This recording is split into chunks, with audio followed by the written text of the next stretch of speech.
Hello, Mark Sabatella from Outside Shore Music here.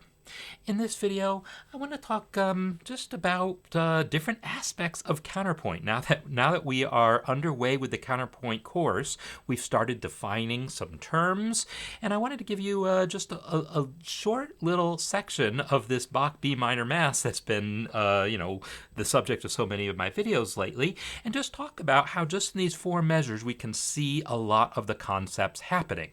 So I'm just going to kind of skip around a little bit, and I'm going to start by looking at the voices in this passage. So first of all, let me actually just play this passage, and then I'll talk about it.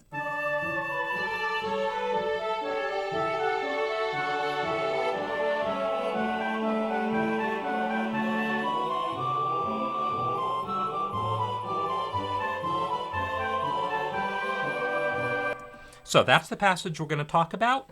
And so let's start by looking at the voices. Well, one of the things you can see is that the two voices here at least start off very polyphonic, right? There's total independence of what's happening here. The soprano has a melody, and then the tenor comes in actually imitating the soprano, so the exact same melody, the ba-da-da-dum, and then ba-da-da-dum, right? Same exact melody a measure later, but when the tenor comes in with it, the soprano's off doing something else. So that's polyphony for you.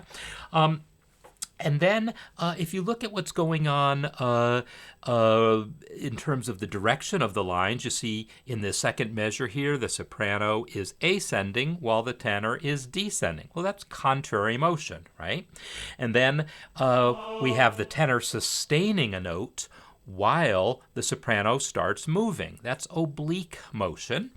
And then they kind of move in different directions at different times, so it's basically kind of contrary motion. But at a measure later, we definitely have a whole extended period of parallel motion here, basically.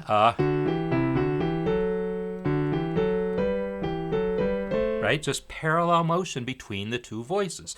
So we have some contrary motion, some oblique motion, some parallel motion. And so all of this is exactly the sorts of things that we expect to see when looking at contrapuntal music, a mixture of all these things. And this is a pretty extended passage of that parallel motion. And it's not just parallel motion, but they have the same exact rhythm also. And so you might be looking at that and saying, well, now it's not so contrapuntal anymore. It is more homorhythmic. And, well, this is true, but let's listen to it with the flute against it, and we'll notice that there's actually contrary motion. The flute is moving opposite direction of the voices.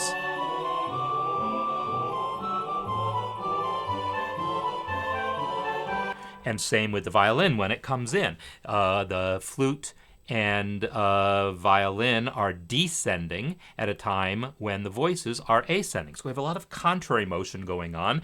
And then there's this whole bass voice, the cello part, the continuo part, that's just playing steady eighth notes.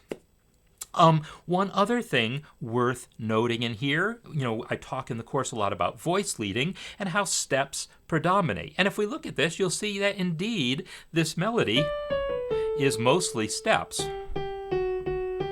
One big leap down and then steps.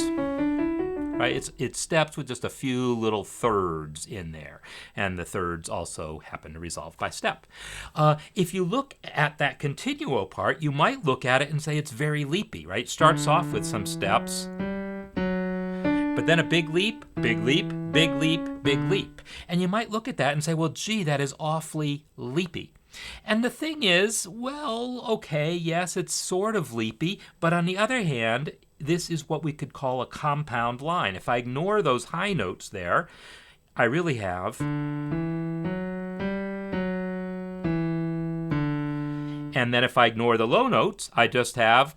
And then a measure later. So we have the idea that there's smooth voice leading within like different components of that line. There's the lower component of the line that's all stepwise, and there's that upper component of the line that's all stepwise. The leaps are between the lower component and the upper component. This little trick of creating basically two voices within a single line is called a compound line, as I mentioned, and it's also a really typical device in this type of music.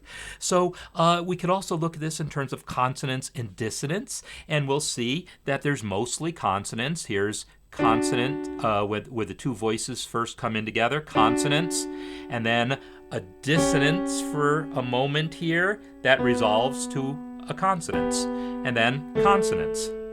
Consonants, right?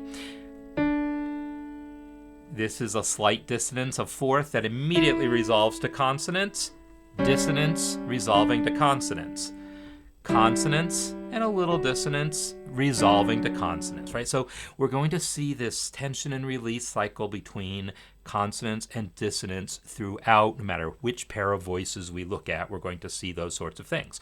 So these every concept that I just mentioned here has been covered, or at least discussed to some extent, in this first week of the course, and I just thought that these first four measures of the voice entry of the Domine Deus from Bach B minor Mass gave me an opportunity to talk about really a whole lot of the concepts that we've already started talking about, and you get to see a lot of them in practice, all in one short little excerpt.